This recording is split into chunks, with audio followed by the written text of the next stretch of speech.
Right now, someone somewhere is doing something slightly uncomfortable to their body in the name of looking better. A little pain, a little inconvenience, all in pursuit of a beauty standard that will probably look ridiculous in 50 years. If that sounds bleak, here's some perspective. Ancient humans didn't just have weird beauty standards, they had beauty standards that made modern discomfort look like a spa day. Let's start in ancient Egypt, because Egyptian beauty standards were oddly specific. Both men and women wore thick black eyeliner made from a substance called kohl, ground from minerals like galena and malachite. This wasn't just decorative. Egyptologists believe it also served a practical purpose, reducing glare from the harsh desert sun and possibly offering some protection against eye infections. But the real commitment came with the unibrow. Surviving Egyptian art and cosmetic tools suggest that in certain periods, a connected brow was considered attractive enough that some individuals used kohl to draw one on artificially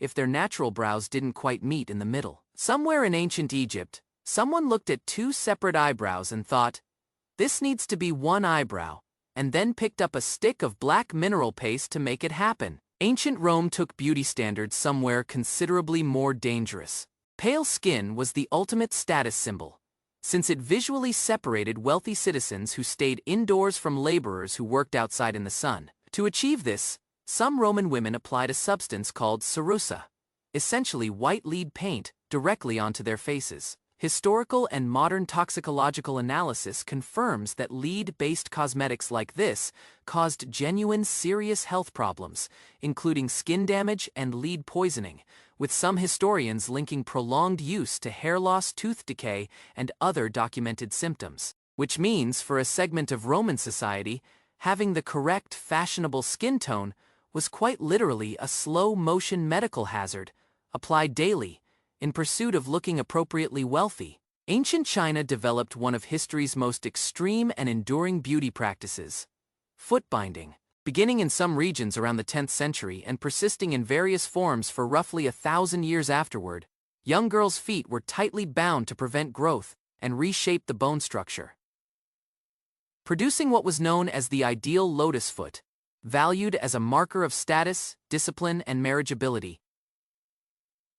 Particularly in certain social classes, the process was documented as extremely painful and permanently altered bone structure and mobility for life. It's a genuinely difficult historical example, precisely because it demonstrates how far a beauty standard could be enforced onto the human body when a society collectively agreed it mattered, sometimes beginning the practice on children as young as 4 or 5 years old. The ancient Maya had their own approach, one focused specifically on the eyes. Archaeological and historical accounts describe a practice in which infants' eyes were intentionally encouraged toward a crossed position, sometimes by dangling a small object just in front of an infant's face at a specific distance, training the eyes to focus inward over time. Crossed eyes were associated with the Maya sun god Kinich Ahau, and were considered a genuine marker of beauty and status in certain contexts. It's a rare example of a beauty standard aimed directly at reshaping how someone's eyes physically functioned, rather than altering skin, hair, or body shape. Elongated skulls appear as a beauty and status practice across a surprising number of unrelated ancient cultures, including certain Maya populations, some ancient Egyptian elites, and groups in parts of ancient Peru. In each case, an infant's soft skull was bound with cloth or wooden boards over an extended period, gradually reshaping its growth into an elongated form. Because this had to begin in infancy, before the skull fully hardened, it meant the beauty standard was applied to a person before they had any say in the matter whatsoever, based entirely on decisions made by their parents or their surrounding culture. Some ancient Greek beauty ideals leaned in an entirely different, almost inverted direction. Surviving evidence, including certain comedic plays and satirical texts, suggests that in some contexts a fuller unibrow was again considered attractive on women specifically.